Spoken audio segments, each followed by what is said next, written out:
Hey everyone, today I'm talking about how INFJs think different. Now, most INFJs are aware that we think differently from other people. We pick this up in conversations and from observing other people as well. INFJs are great observers. We might sit in a corner of a room all night at a party or at a social event, not say much of anything, but we're watching everyone. And we listen very carefully. We listen very closely to what other people say. And we tend to ask very thoughtful questions. So we have a great idea of how other people think. And we do know how we think, and we see that there's a gap between the two. We also often clash with people on opinions, but we don't know why. Even though we are well aware that we think very differently from most other people, we're not really sure about the reasons behind that.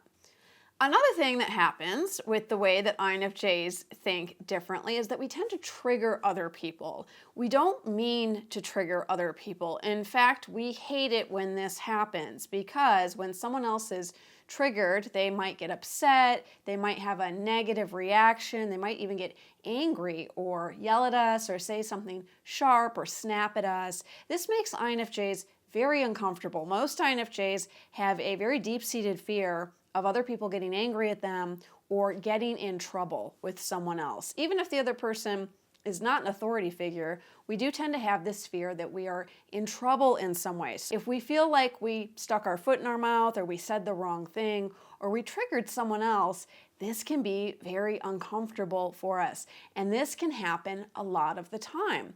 Again, most of the time we don't know we're doing it. It most often happens when we are trying to think about something out loud. I just talked about this week in a newsletter that I sent out to my audience about how INFJs can be very triggering to other people because we are verbal processors. Not all of us, but many of us. So when we're thinking about something, when we're trying to untangle a knot in our thinking, we talk out loud. And since we see all the different sides of a topic and all the different facets, we may talk out all those different facets out loud. This doesn't mean that we've come to a conclusion. This doesn't mean that we have a definite opinion. It means that we are examining. We are exploring, and this is why we love to get into deep intellectual idea exchanges with other people, because we can really talk about ideas for ideas' sake. We love to wonder out loud. We love to say, what if? Or I wonder if it's this way or that way, or what if it was this other way? This can be very triggering to other people when we are doing this out loud processing thing. And then they get upset with us. We feel like we've done something wrong. We feel like we're in trouble. And we're not really sure why. What's going on here is that INFJs have something called negative capability. Negative capability is when a person has the ability to hold two opposing viewpoints in their mind at the same time without coming to a definite conclusion, without forming a definite opinion. This is the way INFJs naturally think because, again, we like to see all the different facets and all the different sides of things. So basically, we can think in terms of gray areas, and gray areas for us are very big. Most people don't operate this way. Most people do not have negative capability. They cannot hold two opposing viewpoints in their mind at the same time. For most people, it is either or. This thing is true or this other thing is true. They both cannot be true at the same time. There is one truth and everything else is false. And this is where you see people get very attached to their opinions, especially in today's day and age when people are exposed to so much media and so much emotional charge in the media, and they are being told or shown one side of the story. So you will see people get very strongly attached to one side of a story or one opinion, not understanding that this is just one opinion, this is just one perspective, feeling like it is the truth and everything else is a lie, everything else is fiction or false. And this is when you see people get into arguments with each other because they have differing opinions. The INFJ brain doesn't work this way. We can hold many different opinions in our mind at once. And in fact, we're actually very good at holding opinions in our mind and considering different perspectives without the emotional charge to them. We are emotionally sensitive. We are very emotionally self-aware. We're very empathetic. We're very compassionate. And so we do take that into account when we are considering all of these different perspectives. How might someone else feel? How do I feel about this? But we can also separate that from the information itself. It's actually easy for INFJs to look at a situation and say, well, I think that person A would probably feel this way because they come from this kind of situation, they have this kind of conditioning, they have this kind of temperament, this is what they value, this is what's not so important to them. And then I think person B might have a totally different opinion because they value different things and they come from a different situation and they have different experiences. So I can see how both people actually are living in a different reality. And for both people, they have a different truth because they are different people with a different set of values and a different temperament and a different context. That is actually very easy for INFJs. It is not easy for other people to do this.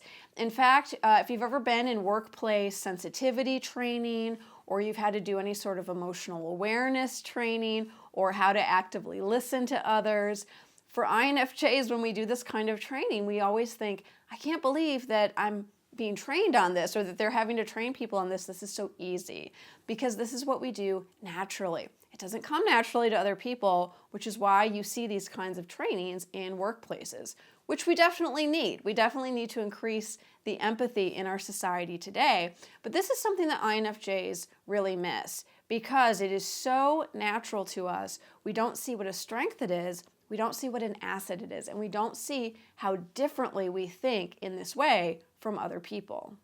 What this really comes down to is a difference in left brain thinking versus right brain thinking. Left brain thinking is very black and white.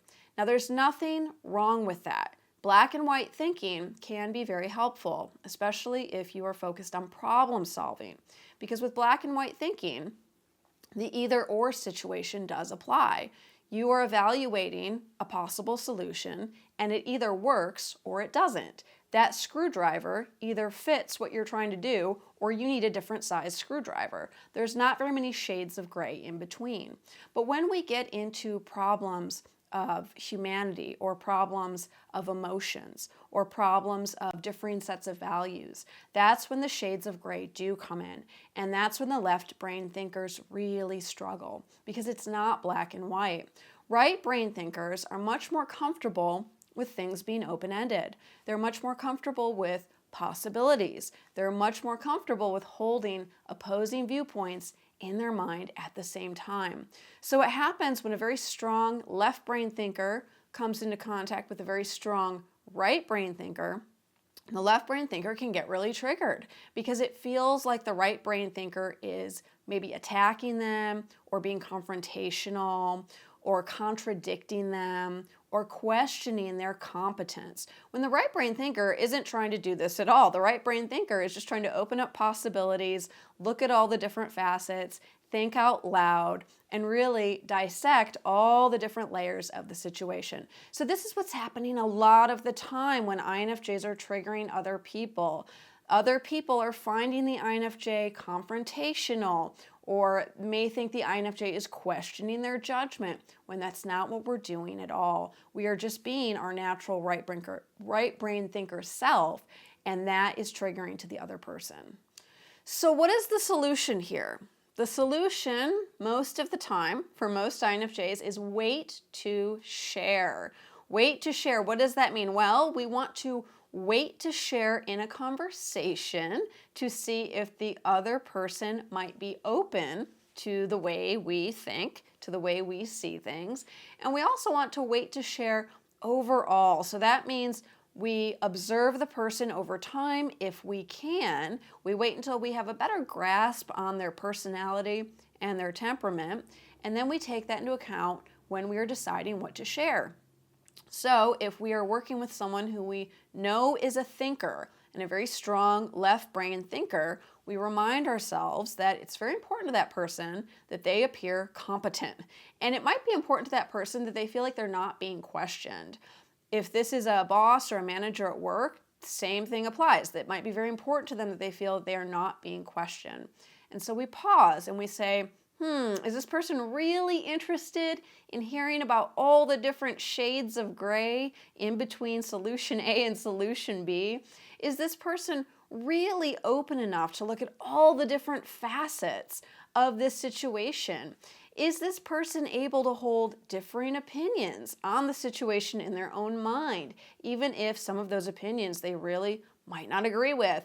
If the answer is no, that the person's not open, that the person doesn't enjoy exploring different shades of gray, that's when we hold back. That's when we decide, okay, it's not the best time for me to share.